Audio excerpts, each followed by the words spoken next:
Jujur, selama 2 bulan ini saya ngikutin ibadah mulai dari penyembahan sampai sekolah minggu saya ikut.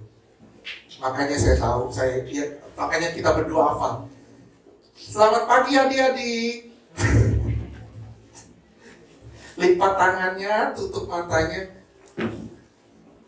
Saya saking banyak waktu, akhirnya ikut ibadah sekolah minggu juga. Sekali-kali kita butuh refreshing juga.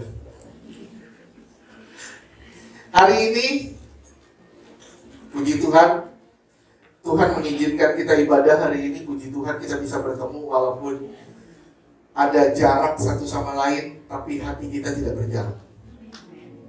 Kita saling mengasihi, saling menyayangi, dan puji Tuhan, selama 2 bulan ini Tuhan izinkan kami berkeliling, nyamperin satu-satu. Maaf kalau ada yang tidak tersampaikan, tidak terjangkau, maaf. Tapi yang pasti satu, doa kita menjangkau semuanya. Dan semuanya puji Tuhan dalam keadaan sehat, dan kita yakin Tuhan melindungi kita sempurna. Amin. Hari ini kita sama-sama belajar satu firman Tuhan. Judul khotbah hari ini, asli atau palsu? Asli atau palsu? Saudara ini orang Kristen. Kristen saudara asli atau palsu? Maaf, saya bukan mau menghakimi. Ini firman ini buat saya juga. Jujur, begitu saya pelajarin ini, jujur saya bilang, masih banyak kepalsuan di dalam diri kita. Masih banyak kepalsuan di dalam diri kita yang harus kita rubah. Supaya kita kedapatan benar-benar jadi orang Kristen yang asli. Yang asli. Saudara, kita semua harus sadar,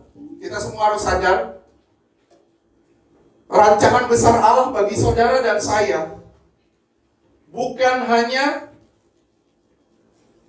menyelamatkan, tapi sekali lagi rancangan besar bagi Allah, bagi umat manusia, yaitu bagi saudara dan saya, dengan menghadirkan Kristus ke dalam dunia, agar saudara dan saya menjadi serupa dengan gambaran Dia.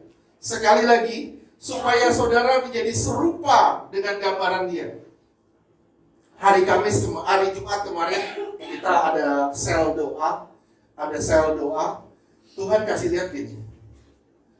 Ini diri kita seperti alat sulam. Tahu alat sulam? Tahu ya, alat sulam ya? Ya, Tuhan tusuk begitu. Ditusuk lagi. Sakit ya? Sakit ya? Sakit. Ditusuk begini, ditusuk gitu.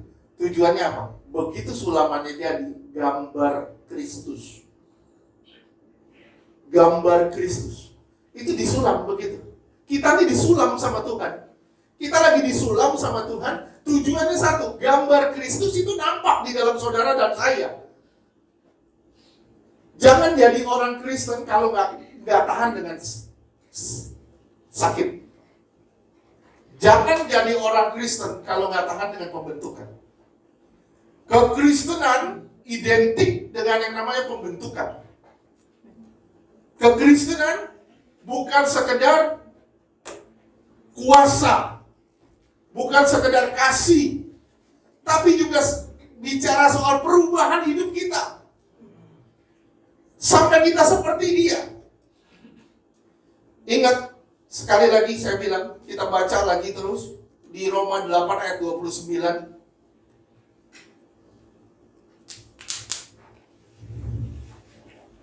Roma 8 ayat 29. Sebab semua orang yang dipilihnya dari semula, mereka juga ditentukannya dari semula. Sebenarnya kita semua ditentukan dari semula. Terus? Untuk menjadi serupa dengan gambaran anaknya, supaya ia, anaknya itu, menjadi yang sulung di antara banyak saudara. Tapi sayangnya, gambar itu banyak yang palsu. Gambaran itu banyak yang palsu. Ini sayangnya. Sebelum saya melanjutkan subjek ini, pembahasan ini, sebelum kita lanjutkan, tujuan saya share khotbah ini hari ini untuk berbagi tentang keaslian kekristenan kita atau kita masih palsu. Saya ngomong sama saudara ya, tapi ini hanya berguna. Ini hanya berguna untuk mereka yang jujur dan rindu untuk berubah. Kalau kita nggak mau jujur dan kita nggak mau berubah, khotbah hari ini tidak ada hasilnya. Saudara harus jujur sama diri sendiri dan saudara harus rindu untuk berubah. Kalau saudara nggak pernah jujur dan nggak pernah rindu untuk berubah, jangan harap ada dampaknya. Kita harus benar-benar punya semangat untuk berubah. Kita harus benar-benar semangat untuk menjadi seperti Dia, kembali kepada gambaran Allah. Tragis, saudara, tragis luar biasa. Tragis luar biasa. Jika di penghujung kekristenan saudara, di penghujung hidup saudara, kedapatan kekristenan saudara palsu. Itu tragis luar biasa. Contohnya mana, Pak? Contohnya Matius 7 ayat 21. Matius 7 ayat 21. Bukan setiap orang yang berseru kepadaku Tuhan, Tuhan akan masuk dalam kerajaan sorga, melainkan dia yang melakukan kehendak Bapa-Ku yang di sorga. Kalau kita nggak pernah melakukan kehendak Bapa kita yang di surga, kekristenan kita akan kedapatan sebagai kekristenan palsu. Ibadah sama. Bahkan maaf saya bilang, moralitas sama. Kita seperti orang baik, kita jaga kekudusan, itu bisa begitu. Tapi maaf saya bilang, itu akan nampak ketika terjadi gesekan, terjadi masalah, itu akan terjelas nampak masih asli, udah asli, atau masih palsu. Waduh, bahaya luar biasa. Saya bilang sekali lagi, kalau kita nggak mau jujur dan kita nggak mau berubah, jangan harap saudara berdampak. Nanti di ujung hidup saudara akan ketahuan asli atau palsunya. Itu di ujung penghidupan saudara akan terlihat benar asli atau KW.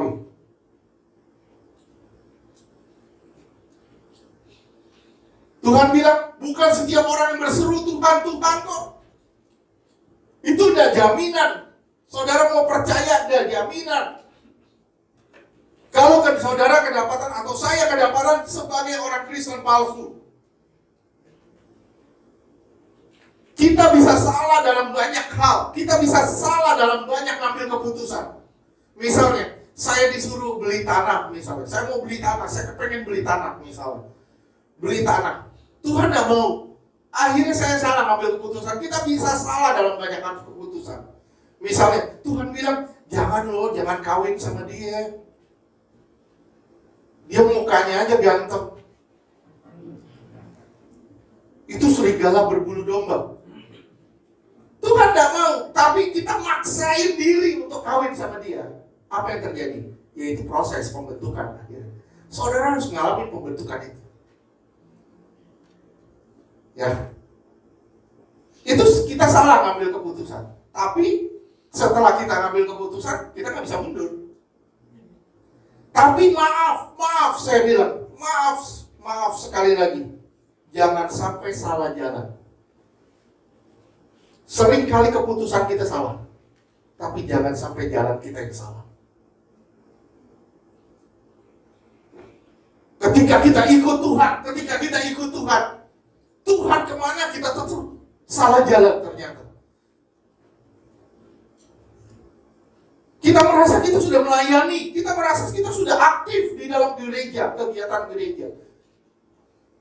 Ada acara apapun kita ikut.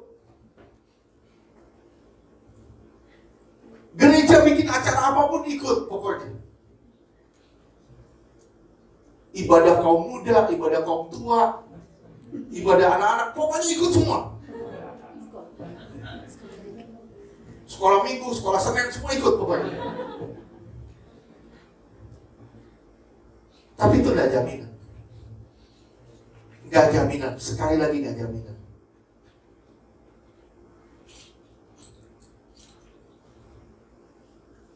Jangan sampai kita salah jalan. Sekali lagi, jangan sampai kita salah jalan.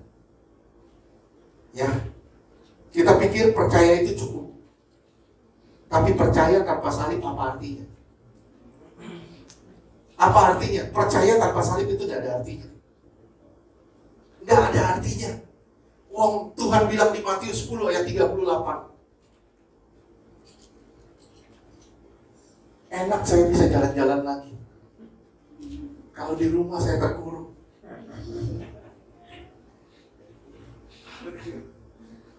Lagi khotbah, ada tukang bakso lewat. Matius 10 ayat 38.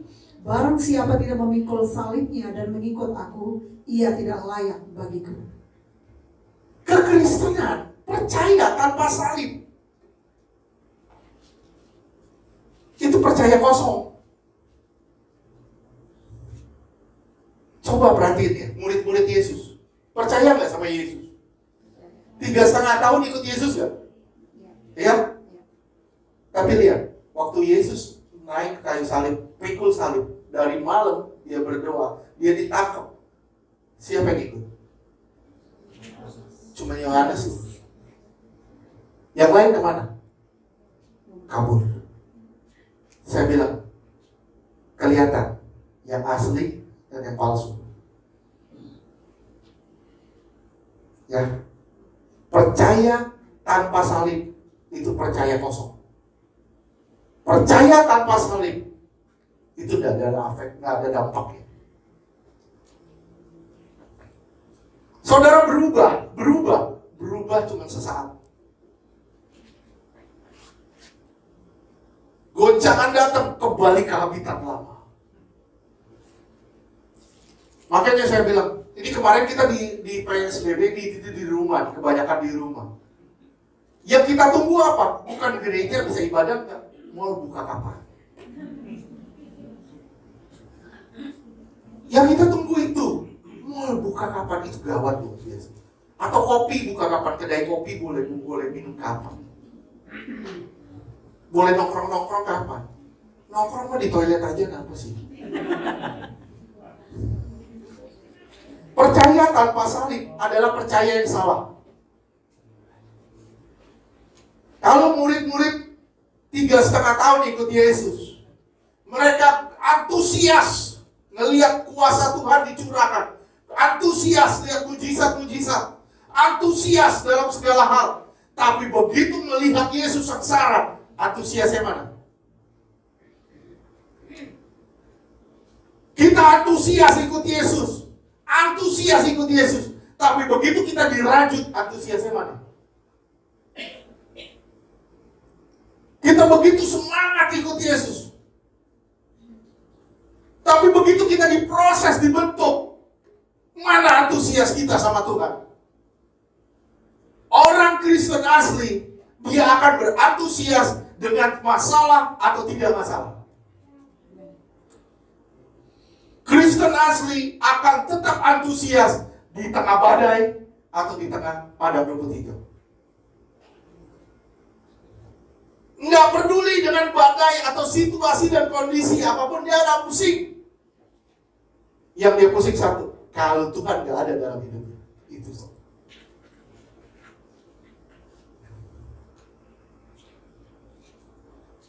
Sanur Sundar Safarai pernah ngomong gini, Tuhan, engkau ke neraka pun aku ikut. Kenapa? Dia sampai ngomong gitu, engkau ke neraka pun aku ikut. Kenapa? Kalau engkau ke neraka, neraka itulah surga. Di mana Tuhan ada, disitulah surga kita. Berapa banyak dari kita mau berjalan dalam jalan Tuhan? Berapa banyak dari kita menyimpang ke kiri, ke kanan? Kita nggak bisa mentolerir itu.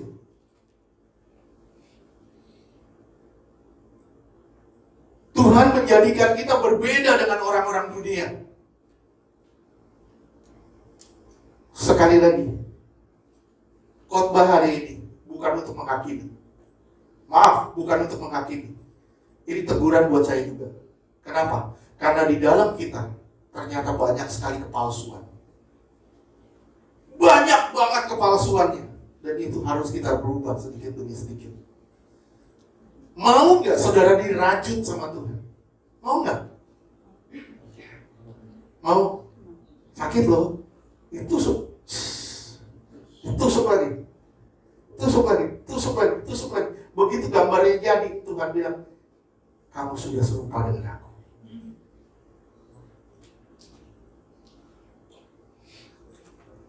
Hari Minggu saya sama istri doa di rumah Lia. Itu satu perkataan Tuhan yang membuat saya nggak bisa tahan. Tuhan cuma ngomong gini, di ujung jalan hidupmu, aku menunggu. Luar biasa. Di ujung jalan hidupmu, aku sudah menunggu. Tahu artinya? Tuhan mau jemput kita. Di ujung jalan hidup kita. Antusias gak, saudara, sampai ke ujung jalan hidup kita? Antusias gak sampai ke ujung jalan hidup kita? Antusias ya? Antusias ya? Jadi kalau sakit, jangan ngeluh ya. Bersyukur aja. Karena antusias. Mati itu keuntungan loh. Asal jangan mati konyol. Mati itu keuntungan. Itu jalan hidup kita. Tuhan sudah nunggu. Dan Tuhan bilang lagi gini, di ujung jalan hidupmu aku sudah menunggu. Di ujung jalan hidupmu mahkota menantimu. Wih, itu luar biasa loh. Tuhan udah rancang sedemikian rupa hidup kita.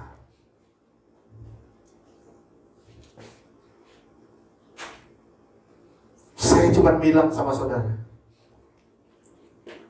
dalam masa ini kita semangat deh cari Tuhan. Kenapa? Saya cuma percaya satu, tak lama lagi Tuhanku datang. Itulah jalan ujung di jalan hidup kita. Jangan sampai begitu Tuhan datang kedapatan, waduh, lu Kristen KW, lu masih palsu. Masih banyak kepalsuan di dalam hidup kita. Kita berseru Tuhan. Tuhan bilang, siapa? Aku tidak kenal. Gawat luar biasa. 1 Yohanes 2 ayat 3.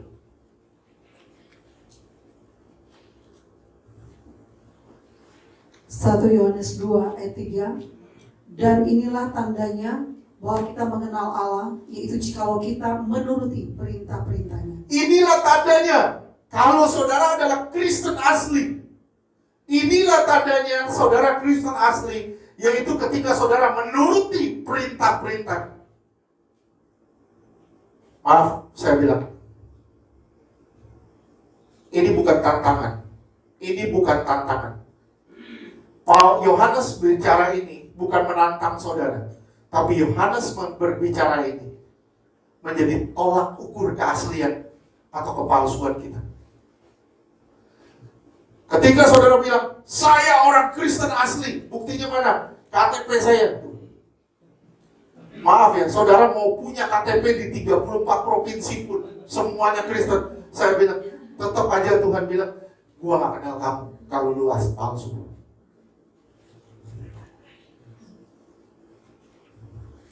Lihat ya, ini bukan tantangan. Sekali lagi, ini bukan tantangan. Ini bukan perkataan tantangan.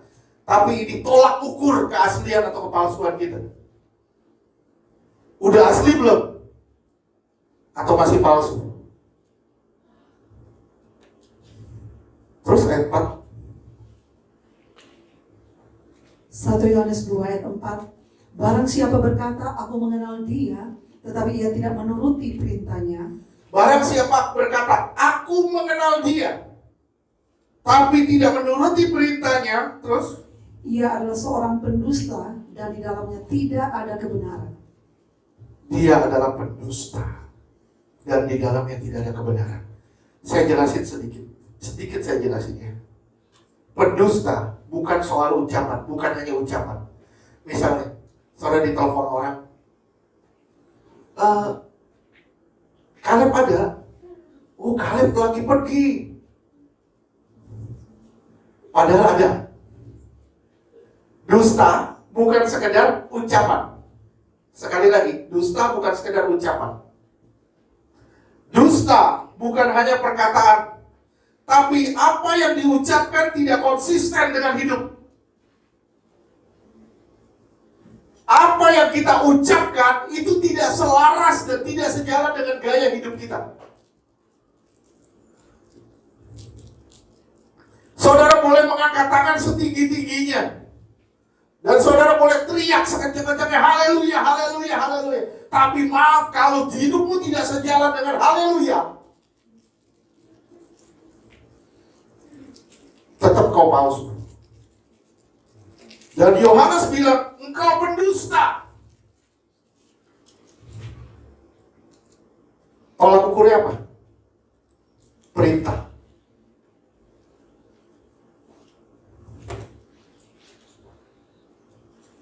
Sekali lagi saya bilang, loh Pak, kalau pendusta jadi gimana Pak? Orang suka bohong.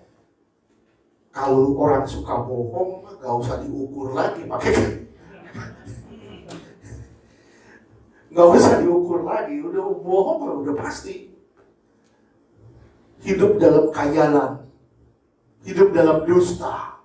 Ngomong sana, ngomong sini, bohong sana, bohong sini, bohong sana, bohong sini. Itu gawat luar biasa. Yang pendusta bukan hanya ucapan, tapi apa yang diucapkan tidak konsisten dengan hidupnya. Atau orang yang pengakuan dan kelakuannya tidak sama.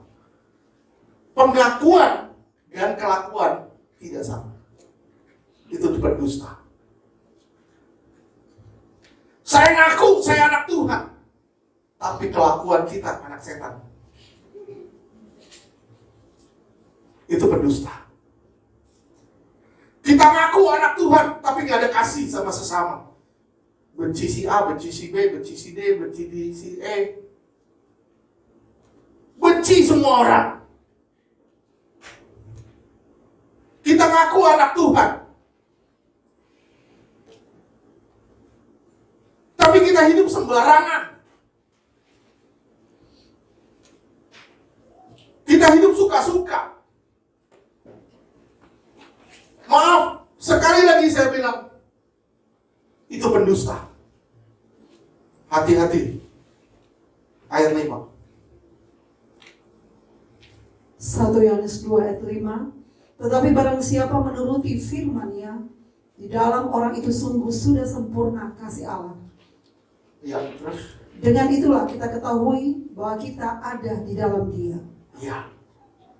Kita nyatu dengan Dia ketika kita melakukan firman-Nya. Dan di situ baru sempurna kasih Allah. Sekarang saya tanya sama saudara, apa sih sempurna di dunia ini? Ada nggak yang sempurna di dunia ini? Saudara mau dapat suami yang sebaik apapun saudara bilang ini suami yang sempurna, tetap dia tidak sempurna. Yang sempurna hanya satu. Apa? Kasih Allah. Kasih Allah itu sempurna. Dan itu gak bisa disangkal. Kalau saudara bilang kasih Allah itu sempurna, kenapa saudara gak mau menyatu dengan kasih-Nya? Dan lewat kasih-Nya saudara pun akan jadi sempurna. Lewat kasih-Nya yang sempurna di dalam saudara, saudara akan menjadi sempurna juga di dalam iman. Jika kita berjalan sesuai dengan jalan-Nya, sama seperti Yesus jalan di dunia ini, sesuai dengan kehendak Bapaknya. Tuh sampai Bapaknya bilang, ini anakku yang kukasih, kepadanya aku berkenan. Kepadanya aku berkenan. Kenapa? Karena dia hidup sesuai dengan kehendak Bapaknya. Mungkin kita bilang, waduh Pak, tambah sulit aja. Ini hari pertama Pak kita masuk. Saya bilang gini, Kalau kita nggak godok-godokan, kita nggak digodok begini, nggak digodok, maaf, resiko terhilang kita besar. Betul kan? Resiko terhilang kita sangat besar. Kita harus lihat diri kita, apakah kita benar asli atau kita udah masih palsu. Jangan kita pikir kita dihormati, kita dapat kedudukan, kita punya otoritas atau apapun, seperti misalnya saya sebagai sembahyang gembala, saya bilang saya sudah asli. Enggak. Saya belajarin khotbah ini, saya bilang masih banyak palsunya kita. Kita harus belajar benahi diri kita mulai saat ini. Supaya ke depan benar-benar kita jadi orang Kristen yang asli, murni.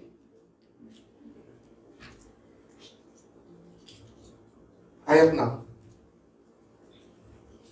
1 Yohanes 2 ayat 6.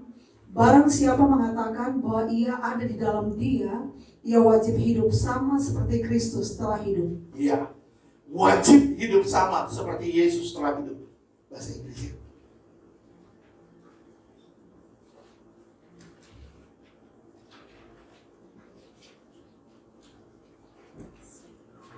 Oke. Oath himself also to walk. Artinya, saya simpelin gini ya. Walking as he walk. Berjalan sesuai dengan jalannya. Itu takaran asli palsunya. Yesus berjalan begini. Kita berjalan begitu. Niru gampang. Saudara tinggal piara jenggot, rambut panjangin, pakai baju putih, pakai sepatu gunung, saudara jalan kemana-mana. Niru gampang. Tapi maaf, perubahan harus mulai dari dalam. Perubahan tidak dimulai dari luar. Perubahan harus dimulai dari dalam.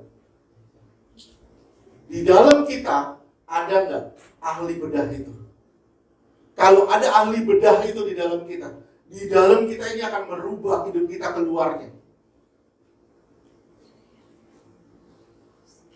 Benar.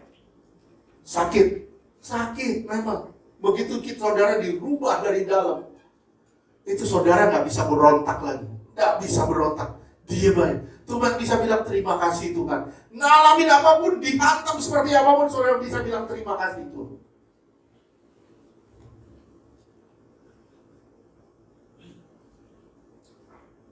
Nggak mudah jadi orang Kristen. Sekali lagi saya bilang, nggak mudah jadi orang Kristen. Kenapa? Saudara akan mewarisi tahta. Saudara akan tinggal di dalam kerajaan yang tidak tergoyahkan. Nggak bisa sembarangan masuk sana. Ada rule of play, aturan mainnya. Berapa banyak orang Kristen di dunia ini palsu semua. Berapa banyak kekristenan itu palsu. Gereja-gereja hanya mengajarkan Yesus yang mengulurkan tangan. Yesus yang mengulurkan tangan. Yesus yang menolong. Yesus yang penuh mujizat. Yesus yang mampu. Yesus yang ini. Iya betul. Saya bilang Yesus pasti bisa. Permasalahannya di kita. Bagaimana respon kita? Ketika jarum itu masuk ke kita. Ketika kita dirajut sama dia. Bagaimana respon kita? Di situ akan terlihat asli palsunya kita. Sekali lagi, walking as he walk. Artinya berjalan sesuai dengan jalannya. Banyak orang Kristen mengaku di dalam Kristus, tapi hidupnya tidak seperti Kristus. Ini aneh luar biasa. Saya bilang ini aneh luar biasa. Kita harus berubah, sama-sama kita harus berubah. Mungkin kita bilang, aduh Pak, tambah sulit ya Pak jadi orang Kristen. Saya bilang sama saudara, iman itu kemampuan. Iman itu kemampuan untuk mengerjakan perkara-perkara yang mustahil. Kalau sekedar saya pindahin ini aja, ini tidak butuh iman. Ini butuh gerakan. Amin. Sekedar nulis, saya butuh gerakan, butuh kemauan. Tapi untuk mengerjakan perkara-perkara yang mustahil, itu butuh iman. Iman itu kemampuan yang diberikan Allah untuk mengerjakan perkara-perkara mustahil. Iman itu bukan hasil usaha kita. Iman itu hanya respon kita. Sekali lagi, iman itu respon kita, bukan usaha kita. Respon kita akan panggilan Allah. Respon kita akan teguran Allah. Itu yang namanya iman. Berapa banyak dari kita sungguh-sungguh punya iman yang asli? Saya akan tunjukkan kepada saudara keaslian kepalsuan dalam kekristenan. Sorry, bukan untuk menghakimi, tapi ini barometer untuk menyelidiki siapa kita. Manusia pada dasarnya itu egois. Betul kan? Semua manusia itu egois.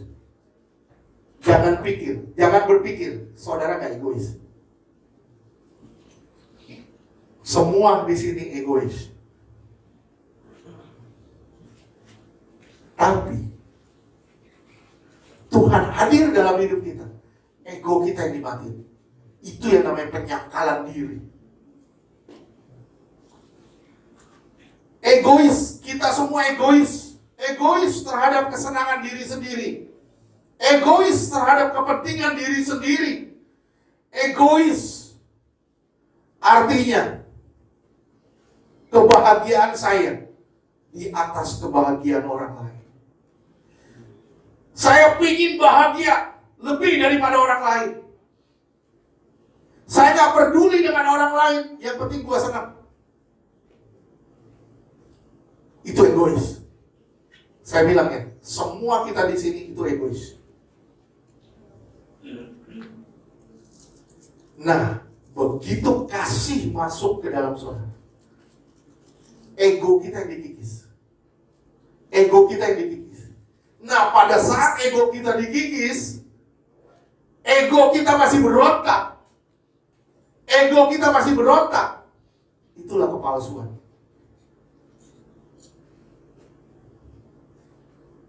Yesaya 53 ayat 6. Yesaya 53 ayat 6. Kita sekalian sesat seperti domba, masing-masing kita mengambil jalannya sendiri. Tetapi Tuhan telah menimpakan kepadanya kejahatan kita sekalian. Oke. Saya lihat ini ada dua kalimat di sini yang saya pecah jadi dua. Kita semua sesat seperti domba, mengambil jalannya masing-masing. Ini ego. Oke? Ini ego. Terus di sini dilanjutkan, tetapi Tuhan telah menimpakan kepadanya kejahatan kita sekalian. Ini kasih. Jadi kalau saya bilang sama saudara, kasih harus di atas dari ego. Kalau ego di atas dari kasih, inilah kepalsuannya. Oke, mungkin saudara belum membaca sampai sini. Maksudnya apa sih? Nanti saudara lihat, ya. Sekali lagi saya ulang, kasih harus di atas dari ego. Tapi kalau ego di atas kasih, ini yang namanya kepalsuan. Tapi kalau kasih di atas ego, kasih ini menutupi semua kejahatan. Maksudnya kasih ini telah menghancurkan segala kejahatan-kejahatan kita. Kita sudah kehilangan diri kita sendiri. Sudah Kristus yang hidup di dalam kita. Inilah keaslian yang sebenarnya. Inilah kekristenan yang asli. Ini yang Tuhan cari. Ego punya prinsip gini. Bodoh amat lah. Gua dia. Prinsip bodoh amat dalam arti negatif itu ego. Dan maaf, saya bilang, kalau saudara orang Kristen dan saudara masih bilang bodoh amat, saudara masih palsu.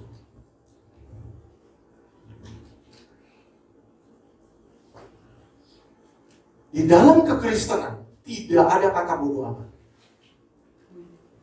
Yang ada kata, saya terlibat, saya doakan, saya bantu, saya tolong. Apapun yang saudara bisa lakukan, saudara lakukan.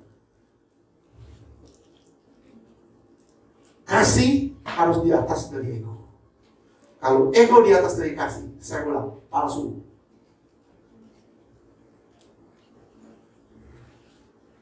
Oke, sampai sini paham? Paham? Saya tanya. Udah kelihatan asli palsunya? Masih palsu? Gak apa-apa, jujur, lebih baik jujur di sini, tapi kita diterima di surga. Bahaya loh kita kalau kita Kristen palsu. Kita udah capek-capek ikut Tuhan, bayar Grab tiap kali minggu, ikut ibadah sana kemari. Waduh, angkat-angkat barang, udah capek-capek, ternyata aduh masih palsu gue. Tuhan bilang, palsu kamu. Prinsip bodoh amat. Prinsip bodoh amat dalam arti negatif itu salah satu bentuk ciri kepalsuan. Kenapa? Karena bodoh amat itu dibangkitkan oleh ego. Sekali lagi, bodoh amat itu dibangkitkan oleh ego, bukan oleh kasih. Gua gak pusing sama dia, gua gak pusing sama ini, gua gak pusing sama ini, gua pusing sama diri gua sendiri. Kenapa? Karena gua banyak kebutuhan, banyak keinginan. Gua mau begini, gua mau begitu, gua mau bikin ini, gua mau bikin itu. Yang lain bodoh amat. Saya bilang sama saudara, kalau saudara masih punya prinsip seperti ini, hati-hati, kedapatan kita palsu. Kekristenan sejati dicirikan dengan penyangkalan diri. Saudara menolak kesenangan diri sendiri dan menempatkan kepentingan Allah di atas segala-galanya. Saya ulang sekali lagi, kekristenan sejati dicirikan dengan penyangkalan diri. Ketika saudara menolak keinginan diri sendiri dan menempatkan kepentingan Allah di atas segala-galanya, itulah keaslian.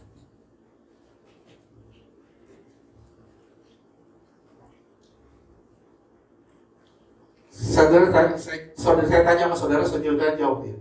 Kalau saudara punya harga diri, saudara nggak bisa disakitin orang, saudara berontak. Asli palsu? Asli palsu? Bukan saya yang jawab, saudara. Saudara udah pintar nih sebenarnya. Udah pintar asli palsunya. Cuman kadang-kadang kita belaga bodoh aja. Begitu kita diperhadapkan dengan dosa, kita belaga bodoh. Kita nggak pusing dengan yang namanya keaslian dan kepalsuan. Yang kita pusing, hajar dulu dosanya. Tuhan itu Maha Pengasih. Hajar dulu, yang penting dosa dulu, enak dulu. Yang penting marah-marah dulu. Yang penting emosi dulu. Yang penting luapan amarah dulu dong. Nanti habis marah baru masuk kamar. Aduh Tuhan ampuni ya. Aduh Tuhan ampuni Tuhan.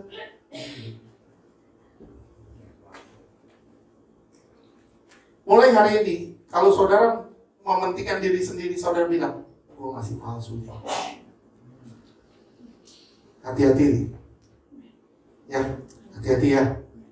Oke? Pulang waspada. Keluar dari tempat ini. Jangan sampai gue jadi palsu. Kenapa? Hidup kita nggak tahu kapan waktunya. Tiba-tiba mati. Kita nggak tahu. Tiba-tiba dipanggil Tuhan. Begitu dipanggil Tuhan, stop hidupmu. Dan tuh kita kedapatan, kita nyadarin bahwa kita masih palsu. Itu gawat luar biasa. Kekristenan sejati ditandai dengan kasih yang muncul. Kasih Allah dibarengi dengan kasih akan sesama.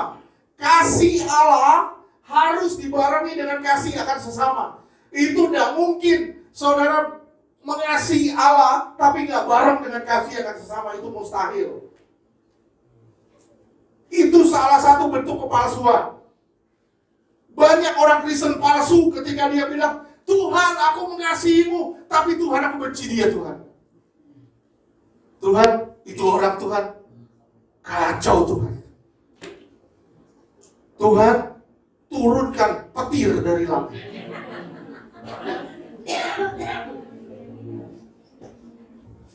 Tuhan gua gak mau tolong dia, Tuhan gua gak mau tolong dia Tuhan. Dia terlalu nyakitin gua. Tapi dibilang Tuhan, I love you. Tuhan bilang, palsu loh. Maaf ya kalau Tuhan ngomong, Tuhan itu baik luar biasa. Kalau Tuhan ngomong, Tuhan bilang, palsu kamu.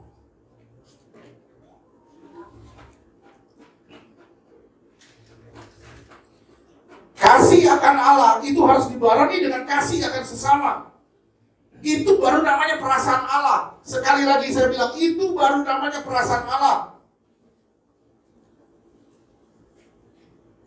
Saya ingin, saudara saya tanya ya sama saudara ya. Nonton khotbah saya kan, perasaan Allah kan. Apa perasaan Allah? Kasih, balik-balik. Perasaan Allah apa? Belas kasihan. Bowel of compassion. Di sini.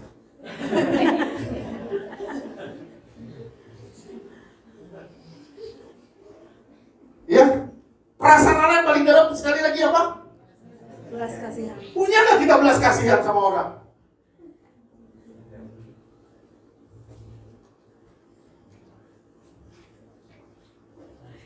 Catat baik-baik ya, catat baik-baik. Kasih yang menuntut balas, itu kasih yang pura-pura. Biar nancep di otak. Saya bilang sekali lagi, kasih yang menuntut balas itu kasih yang pura-pura. Saya kasih contoh, Bu Soraya. Saya baik sama ibu. Ibu baik sama saya. Saya jahat sama ibu. Ibu mau tetap baik gak sama saya? Ibu mau tetap baik gak sama saya? Baik ya? Baik, puji Tuhan. Itu asli. Itu keasliannya begitu. Saya baik sama Hendy. Hendy gak baik sama saya. Dia nyerempet saya terus. Dia ambil terus orderan saya.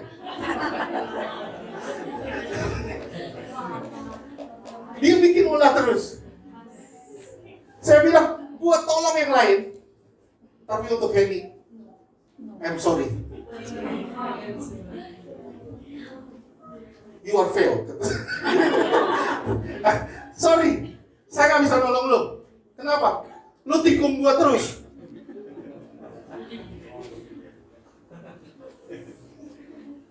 Terus kita bilang, sampai rumah kita ngomong, oh God, I love you.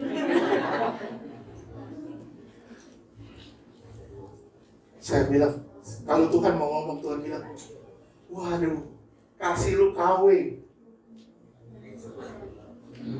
Kasih lu palsu, benar-benar palsu. Maaf ya saya bilang ya, banyak orang gak sadar. Betul gak sih? Banyak orang gak sadar dia masih palsu.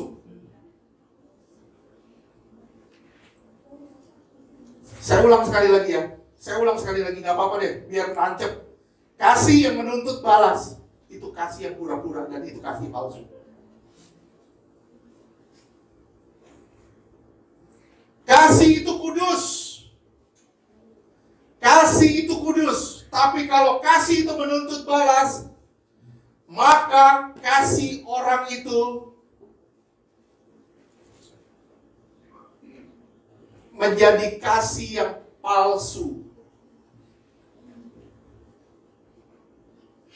Kristen Kristen itu perubahan hidup kita. Kristen itu perubahan hidup kita dari ego kepada kasih. Dari ego kepada kasih. Akan Allah dan akan sesama. Kristen itu perubahan hidup saudara dan saya dari kasih kepada Allah, dari ego kepada kasih akan Allah dan kasih akan sesama. Dan itu gak bisa dipungkiri. Kalau saudara bilang, saya orang Kristen, saya mengasihi Allah, terus kita bilang, tapi kita membenci satu orang saja dari sesama kita, kita palsu.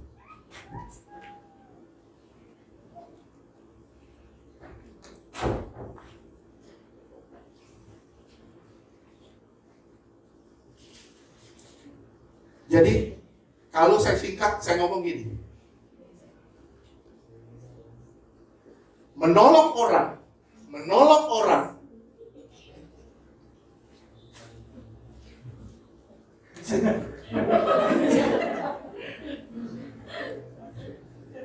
Jadi saya bilang sama saudara, menolong orang tidak bergantung dari situasi dan kondisi.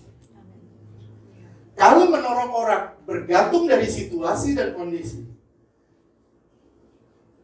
itu bukan menolong, itu cari untung. Ya, saudara makan di satu restoran. Restoran ini, saudara tahu, restoran ini enak, tapi orangnya judes banget. Masih mau makan nggak? Masih ya? Kalau enggak, jangan-jangan masih palsu gitu. Kenapa? Kita nggak bisa nikmatin. Kita terbatas. Kita akhirnya membatasi diri kita dengan keadaan, situasi, dan kondisi. Kita nggak bisa menikmati apa yang sebenarnya enak, tapi kita nggak bisa nikmati karena ada sesuatu yang nggak enak.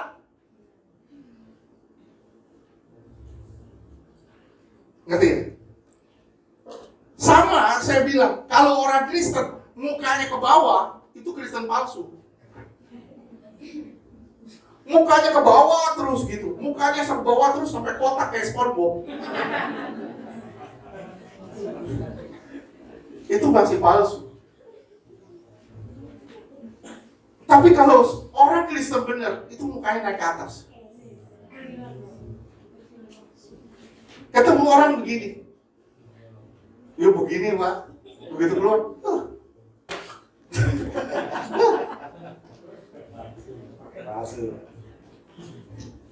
Kelihatannya asli, tapi palsu, itu KW. Oke? Kekristenan, saya ulang sekali lagi, kekristenan itu perubahan dari ego kepada kasih akan Allah dan kasih akan sesama. Nggak bisa. Nggak bisa saudara bilang, saya orang Kristen, saya berubah dari ego saya kepada kasih akan Allah, tapi sorry, tidak kepada sesama. Saya bilang, itu palsu. Itu gawat luar biasa. Oke, jadi takarannya dikasih. Takaran dikasih. Sekarang, lihat keaslian dan kepalsuan. Dalam beribadah, Kristen asli atau palsu sama-sama beribadah. Sama-sama beribadah. Tapi motivasinya beda. Yang asli itu kasihnya kepada Tuhan, ibadahnya karena dia mengasihi Tuhan. Yang palsu itu biasanya ibadahnya cari keuntungan. Sayangnya, gereja tidak pernah korek keaslian dan kepalsuan. Gereja lebih condong mengajarkan kepalsuan daripada keaslian. Ini saya bilang, ini bahaya luar biasa. Ini bahaya luar biasa. Dalam beribadah, yang asli itu kasih kepada Allah, tapi yang palsu itu mencapai tujuannya sendiri. Coba lihat Matius 6 ayat 1-4. Matius 6 ayat 1. Ingatlah, jangan kamu melakukan kewajiban agamamu di hadapan orang supaya dilihat mereka. Karena jika demikian, kamu tidak beroleh upah dari Bapamu yang di sorga. Ini kepalsuan. Kalau kita beribadah supaya orang ngelihat kita ini orang rohani, kita palsu. Terus Matius 6 ayat 2. Jadi apabila engkau memberi sedekah, janganlah engkau mencanangkan hal itu seperti yang dilakukan orang munafik di rumah-rumah ibadat dan di lorong-lorong supaya mereka dipuji orang. Aku berkata kepadamu, sesungguhnya mereka sudah mendapat upahnya. iya, coba ya lihat dalam segi ibadah. Ini kayaknya baterainya habis nih. Dalam segi ibadah, dilihat dalam segi memberi. Saya pernah ngomong nggak sama saudara? Saudara harus jadi raja wali, betul? Terbangnya tinggi, tanpa suara. Jangan jadi seperti burung pipit. Terbangnya di situ-situ aja, tapi suaranya berisik. Ngerti tidak maksud saya? Ya, banyak orang Kristen kayak gitu, memberi, suaranya berisik sekali. Habis beri, ngocek kemana-mana. Gue udah kasih tuh, lihat tuh, wah duitnya habis. Aduh, boros. Pak Ferdi makannya banyak.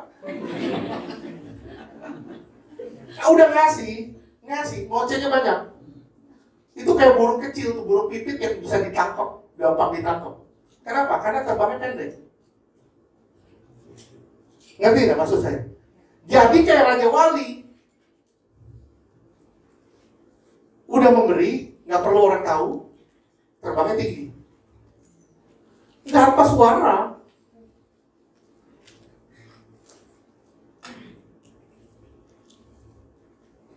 Sekarang kan duit receh kan nggak ada lagi. Kalau duit receh itu berharga hari ini, mungkin kita adu berat. Begitu masukin, ramai suaranya. Tapi sekarang kan duit kertas semua. Udah tak berbunyi. Sebenarnya itu udah menandakan sesuatu. Supaya pemberian itu tidak perlu bersuara. Bisa ngerti tidak?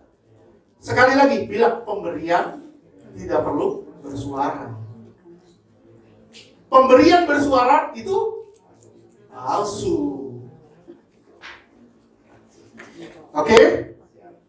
Siap? Kalau gitu nggak usah beri, Pak. Biar lebih jelas palsu. Oke, ayat 3. Ini dalam hal ibadah ya. Ini dalam hal ibadah. Ntar kita bahas dalam hal moral. Matius 6 ayat 3.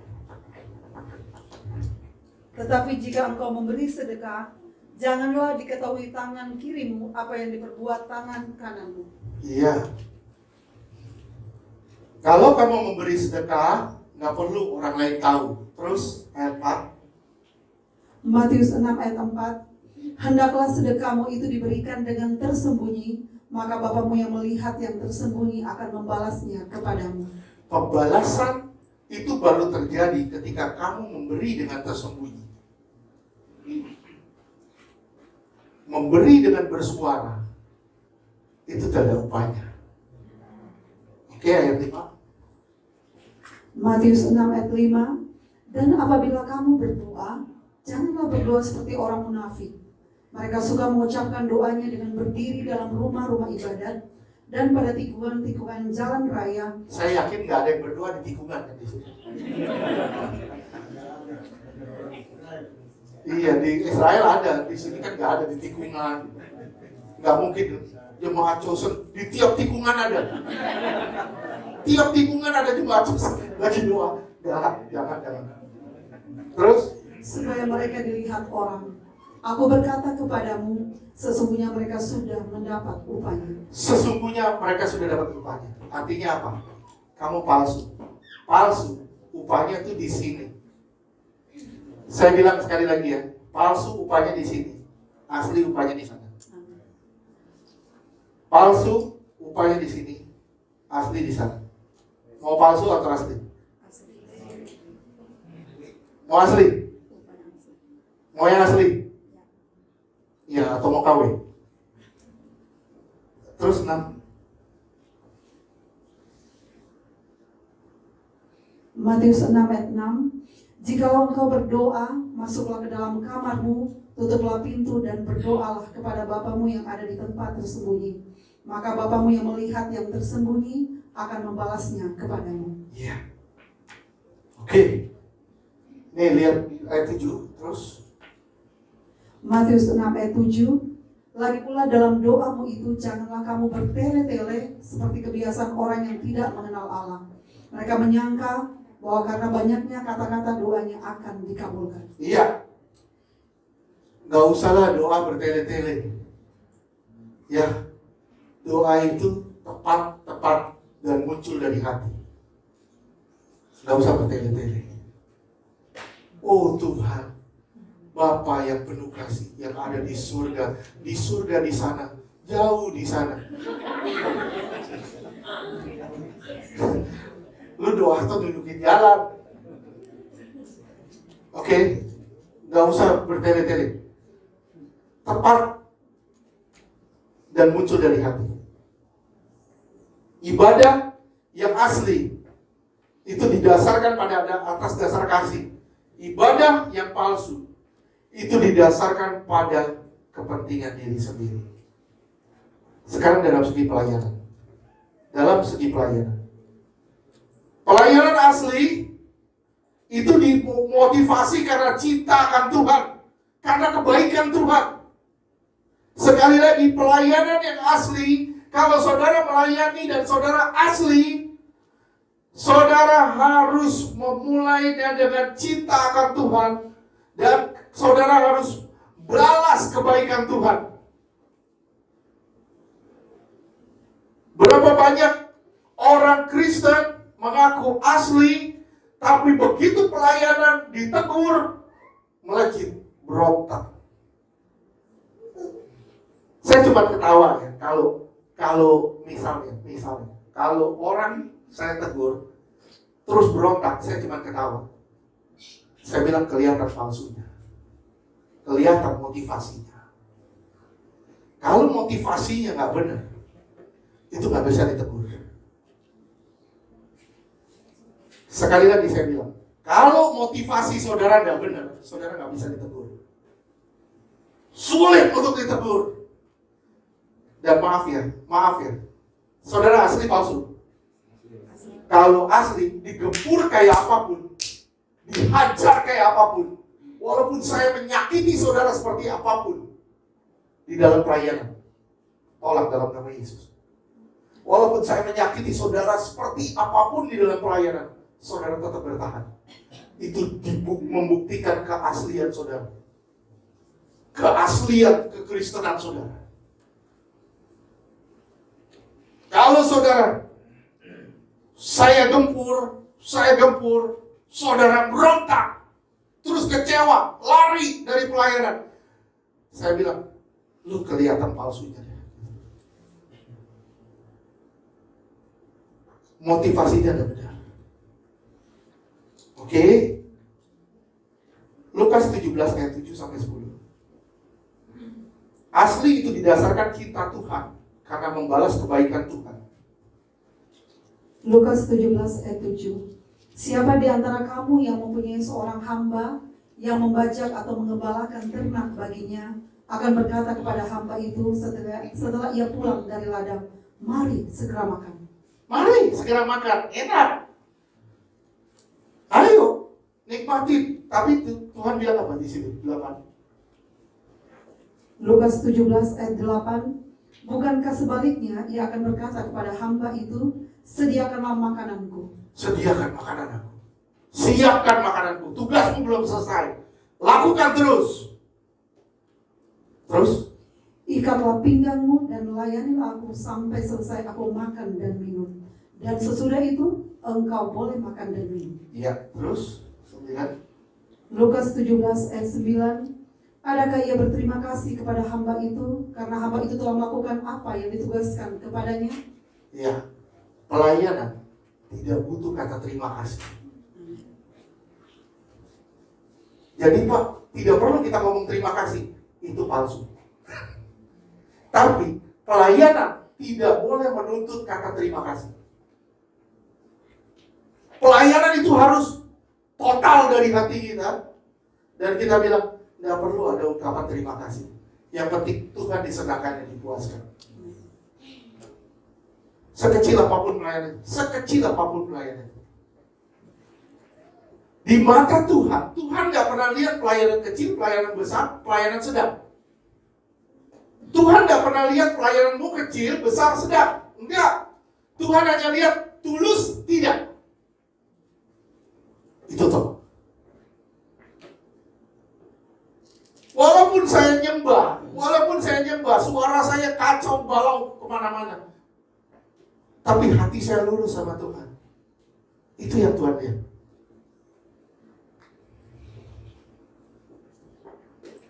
Sekali saya bilang, keaslian orang yang melayani Tuhan itu terlihat karena dia cinta Tuhan, dia mau membalas kebaikan Tuhan. Kalau palsu, karena takut tidak selamat, orang yang melayani dimotivasi untuk kepentingan diri sendiri. Saya bilang orang ini mudah sekali kecewa dengan pelayanan. Mudah sekali kecewa dengan pelayanan. Dalam segi perasaan, sekarang saya bilang dalam segi perasaan. Gimana dengan perasaan? Ketika Pak Gani jalan sama saya, ini saya kembali lagi, Pak Gani jalan sama saya. Bisa gak saya tetap baik sama Pak Gani?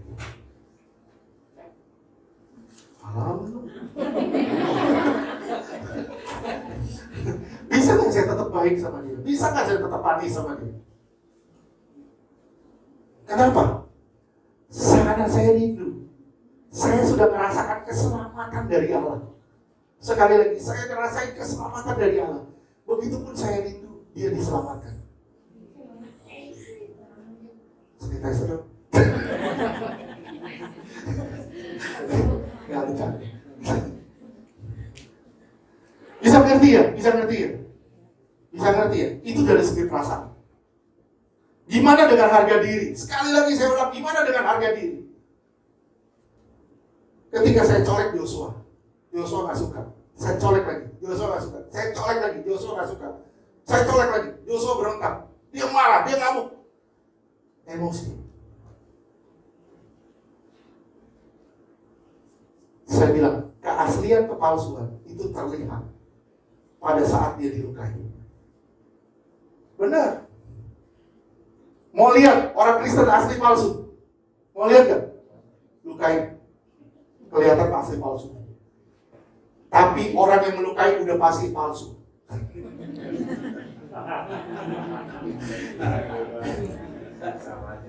Sama aja. Ngerti ya? Ketika orang dilukai, wah, dia ngomong, wah, sini, sakit dia. Kelihatan, palsu loh. Jadi kalau saudara jadi seorang konselor, bilang, wah, gua gak mau pelayanan di sana, wah, sini, begini. Saudara bilang, palsu loh. Gak boleh gitu. Ada seorang datang sama saya. Dia seorang pendoa syafaat. Dia datang, dia nangis. Dia bilang, Pak, saya disakitin ini. Disakitin, wah, sampai nangis. Saya cuma bilang apa? Saya cuma kasih tangan. Selamat datang di Real Ministry. Saya cuma kasih tangan. Saya bilang, selamat datang di pelayanan yang sesungguhnya. Pelayanan tanpa gesekan tidak akan membawa kita pada pertumbuhan. Oke? Tapi pelayanan tidak boleh saling menggesek.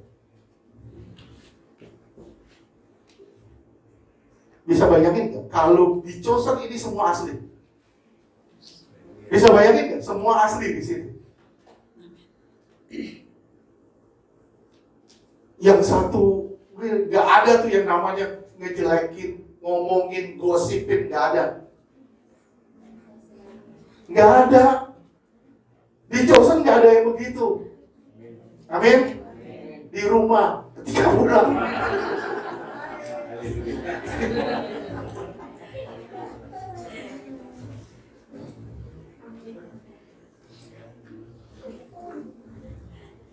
Oke? Setelah hari ini, saya minta, tidak ada yang ngomongin kesamanya. Amin. Kalau saudara mau ngomongin yang baik. Misalnya, Yos, kemana aja lu Yosi? Lu tambah ngejrek gitu. Makin lama makin glowing. Pakai apa? Gua makan itu LED. Makanan gua LED sekarang.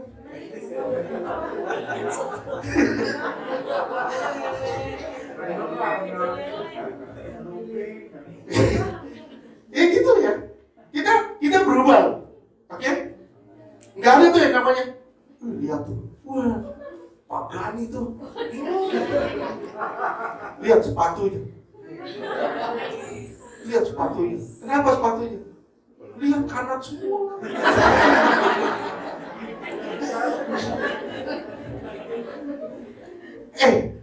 Orang mau pakai kanan semua juga biarin aja, itu urusan dia. Dia nyaman kanan semua, kalau kakinya ke kanan semua gimana? Nggak ada masalah. Yang penting jangan kita turut ngomongin. Amin.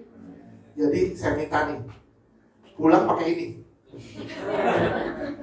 Ini sebenarnya satu tanda. Ya, kalau pakai ini masih ngomongin orang juga, pakai yang lebih tebal lagi. Ini 3 play, kita masih ngomongin orang. Pakai yang 5 play. Pakai yang 10 play, sampai nggak bisa napas kalian. Oke? Dalam hal perasaan, sukacita yang asli, sukacita karena pertobatan jiwa-jiwa. Yang asli, orang Kristen asli merasakan kasih Allah. Dia ingin orang lain merasakan kasih itu. Saya merasakan kasih Allah. Saya ingin saudara merasakan kasih Allah yang sama. Tuhan sayang saya. Saya ingin saudara disayang Tuhan juga. Itu Kristen yang asli. Tapi kalau Kristen palsu, saya bilang, saya disayang Tuhan. Saya merasakan kasih Tuhan. Tapi kalau saudara menyakiti saya, lebih baik lu gak disayang Tuhan.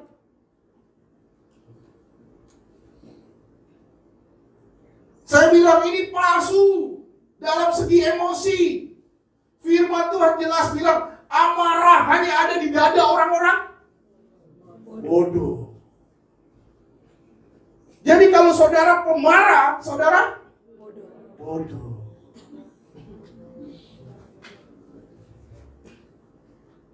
Dikit-dikit marah, saudara bodoh.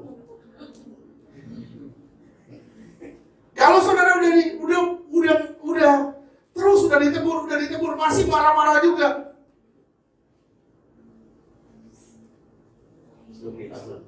Udah bodoh banget. Ya, jadi asli udah merasakan kasih Allah, tapi yang palsu sukacitanya karena dia terlibat dan dia membanggakan diri. Saya ajak ibu media, yuk kita doakan.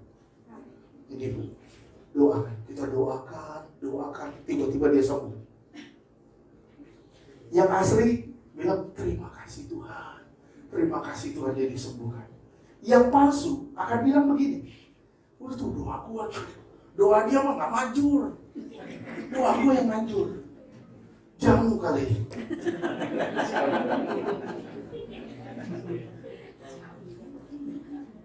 Nah, yang asli yang palsu kita harus bedain.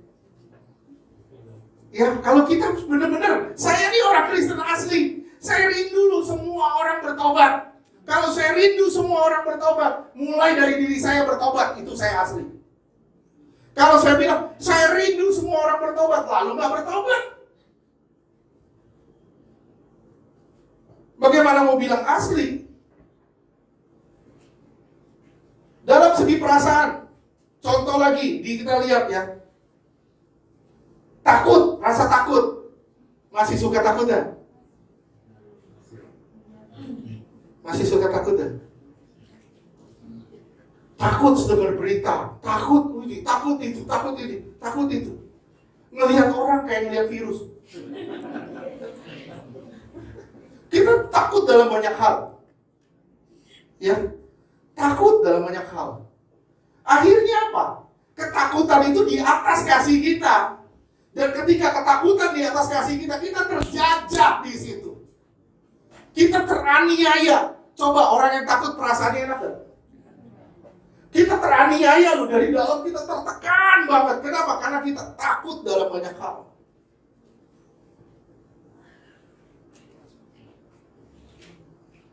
Seorang pemenang tidak pernah takut. Amin. Seorang penakut tidak pernah menang. Saya ulang. Seorang pemenang tidak pernah. Seorang penakut tidak pernah menang. Saudara ngadepin. Hadapin aja masalah. Hadapin aja masalah. Saudara akan lihat pembelaan Tuhan. Saudara ngadepin aja. Banyak hal saudara hadapin aja. Dalam segi takut, orang Kristen asli dan palsu sama-sama suka takut gak? Sama-sama takut. Ketika dia ngadepin, takut pasti, sama. Tapi yang asli, ketakutannya di bawah sama kasih. Yang palsu, ketakutannya di atas kasih.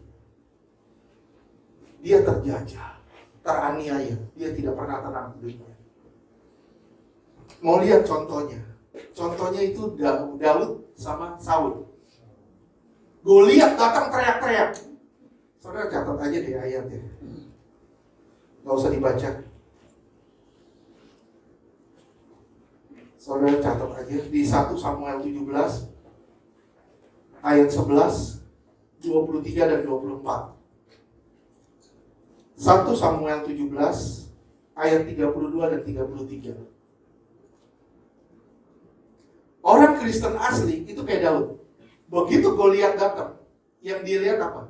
Lah, tuh masa sih dia bisa ngalahin kita? Kenapa?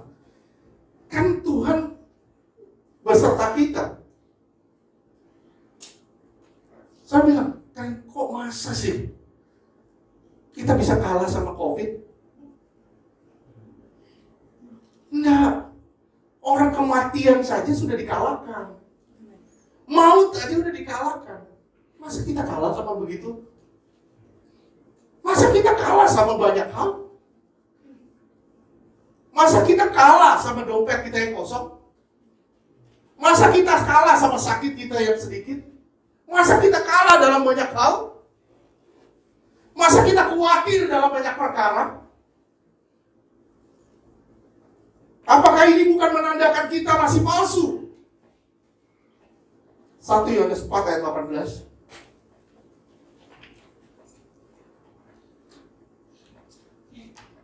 1 Yohanes 4 ayat 18. Di dalam kasih tidak ada ketakutan. Kasih yang sempurna melenyapkan ketakutan. Kasih yang sempurna akan lenyapin semua ketakutan. Terus? Sebab ketakutan mengandung hukuman, dan barang siapa takut, ia tidak sempurna di dalam kasih. Barang siapa takut, dia terjajah oleh ketakutan itu. Tapi orang yang berani, orang yang percaya, dia akan berani menghadapi apapun. Ya. Kalau saudara nanya sama saya, Pak, ada ketakutan nggak bikin ibadah lagi? Saya bilang sama saudara, pertama, iya. Waktu saya bilang, bikin ibadah, iya, saya takut. Takut benar, takut. Tapi begitu saya tanya Tuhan, Tuhan bilang jalan, gue jalan. Saya bilang tidak satu pun dari kalian kena COVID. Percaya.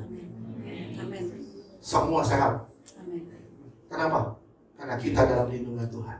Amin. Kita berjalan bukan mau kita, tapi mau Tuhan. Ya, kita melawan pemerintah? Tidak, kita tidak melawan pemerintah. Kenapa? Di atas pemerintah ada hukum Allah. Itu yang namanya kehendak Allah. Kita tidak melawan pemerintah. Kalau Tuhan bilang, udah minggu ini ibadah di rumah lagi, monggo, silakan, kita ibadah di rumah lagi. Nggak apa-apa. Ya, kita cuma kalah di kuota kok. Kita cuma kalah di kuota. Loh tuh Pak, tapi nggak ada kuota Pak. Tenang aja, nggak ada kuota. Ada wifi gratis tetangga sebelah. Tenang aja. Banyak jalan. Oke? Kita nggak usah takut. Kalau Tuhan bilang jalan, saya jalan. Tuhan bilang stop, saya stop. Yang penting itu larinya ke situ. Kita nggak cari, bukan mau gagah-gagahan, kita nggak mau gagah-gagahan. Apa untungnya sih gagah-gagahan? Nggak ada.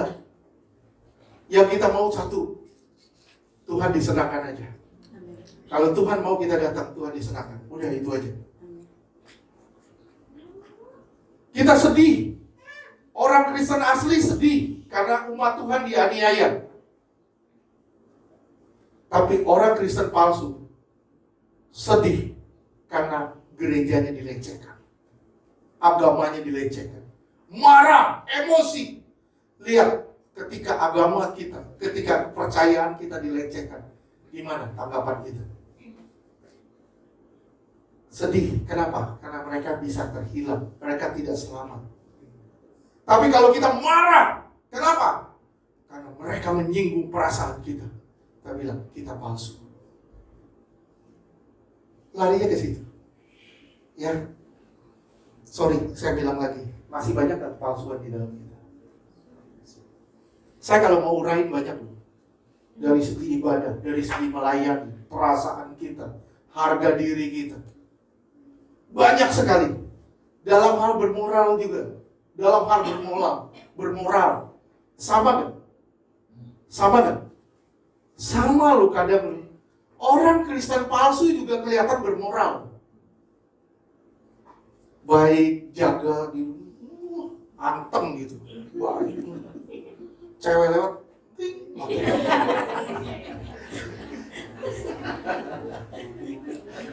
Asli sama palsu beda-beda tipis.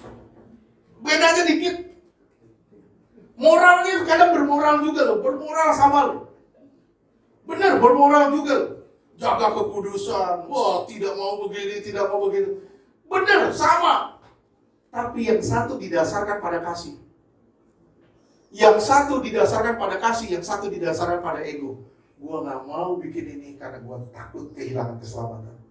Yang satu tidak mau bikin karena saya gak mau menyakiti hati Allah.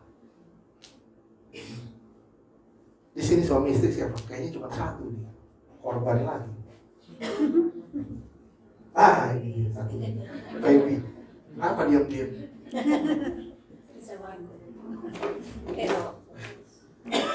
Agus mengasihi Feby. Dia sayang banget sama Feby. Pak Agus nggak mau menyakiti Feby. Kenapa? Karena sayang. Betul nggak? Karena sayang, dia tidak mau menyakiti Feby. Satu lagi, misalnya si A tidak mau menyakiti istrinya, si B. Kenapa? Karena istri galaknya luar biasa. Wah, kalau gue bikin ketahuan, gue bisa ditempel ini. Bisa centong nasi masuk ke mulut gue. Yang satu didasarkan pada takut. Yang satu didasarkan pada kasih. Yang satu karena ego, yang satu karena kasih. Datang ke gereja sama, jaga kekudusan sama, motivasinya beda. Asli sama palsu, kelihatan bedanya. Sekarang saya tanya, saudara tidak mau berbuat dosa kan? Kenapa? Takut Pak, api panas Pak. Jangan takut sama api panas, bukan karena itu, karena saudara tidak mau menyakiti hati Allah yang begitu baik sama saudara. nyakitin hati istri saya. Kenapa? Karena dia adalah yang terbaik yang Tuhan berikan buat saya. Karena saya mengasihi dia. Dia juga gak mau menyakiti saya. Kenapa? Karena dia mengasihi saya. Bukan karena dia takut ditempeleng atau saya takut ditempeleng. Bukan karena itu. Tapi karena kasih dasarnya. Kalau dasarnya atau motivasinya karena ketakutan, itu ada hukuman pasti. Betul? 1 Yohanes 4 tadi bilang kan gitu. Makanya saya bilang kalau kita mau telaah lebih dalam lagi antara asli dan palsu, itu banyak hal yang kita bisa bongkar. Dari segini aja, saudara udah lihat masih banyak kepalsuan di dalam kita. Dari segi emosi, dari segi perasaan, dari segi ketakutan, dari segi ibadah, dari segi moralitas, masih banyak sisi buruk dalam kita. Dan itu harus diperbaiki. Saya tidak mau kita pulang jadi begini lagi. Saudara, saya bilang ya, saudara habis duit, ongkos habis, saudara nggak berubah-berubah. Waktu saudara terbuang, energi saudara habis, saudara nggak berubah-berubah.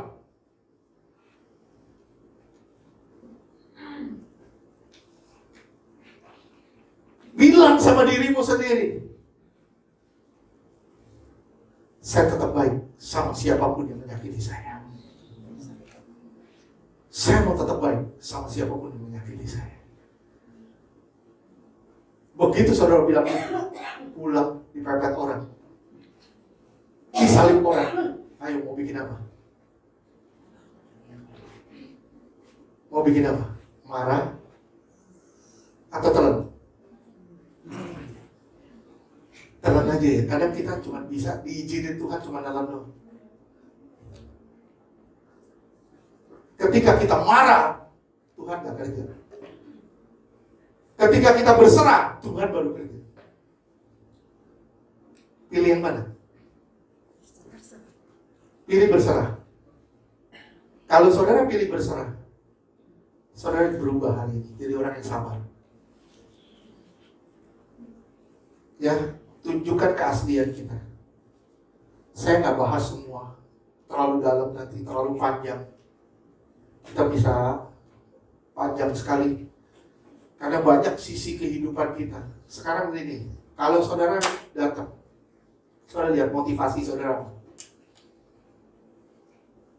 Saudara mengampuni kenapa? Saudara mengampuni orang lain kenapa? Karena saudara mengasihi dia, karena saudara atau saudara takut akan api neraka. Motivasimu apa? Itu kelihatan asli palsunya. Aduh Pak, saya takut Pak, kalau saya nggak mengampuni, saya masuk neraka Pak. Kita akan mengampuni dengan syarat di situ. Tapi ketika kita mengampuni dengan cara apapun, karena saya mengasihi dia.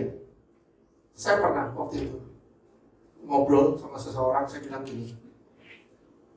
Dia bilang, waduh sakit banget gue disakitin. Saya bilang, lu lihat dia. Ya, lihat ya, lihat. Kenapa? Lihat ada Yesus dalam dia. Lu mengasihi Yesus tak? Saya mengasihi Yesus. Lihat Yesus juga ada di dalam dia. Begitu dia bilang, saya bilang gitu, dia langsung keluar air mata, dia nangis. Dia bilang, iya, saya harus mengasihi dia. Kenapa? Karena ada seseorang yang saya kasihi di dalam dia. Karena ada seseorang yang saya sayangi di dalam dia. Kalau saudara sampai ke taraf ini, saudara gak bakal mudah terluka. Saudara gak bisa dilukai orang dengan cara apapun. Saudara akan muncul mengampuni. Saudara gak akan memilah-milah kasih. Saya lebih sayang sama yang baris sini, sama sebelah sini. Saya gak sayang sama yang sebelah sini. Saudara gak akan pilih-pilih kasih. Saudara akan sama rata dalam mengasihi.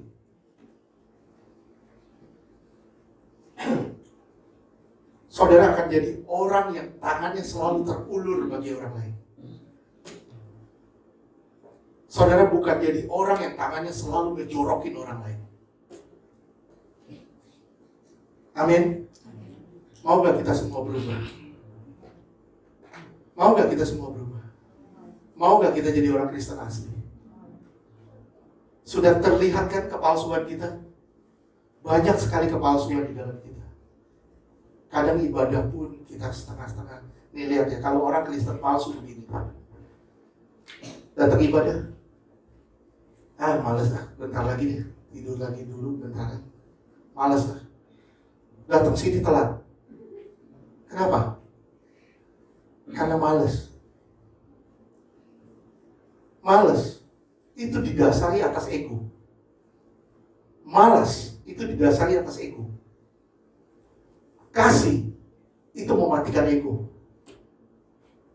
Jadi kalau orang Kristen asli, dia akan bersemangat dengan cara apapun. Ibadah jam 7, jam 10, jam setengah 6 udah di sini.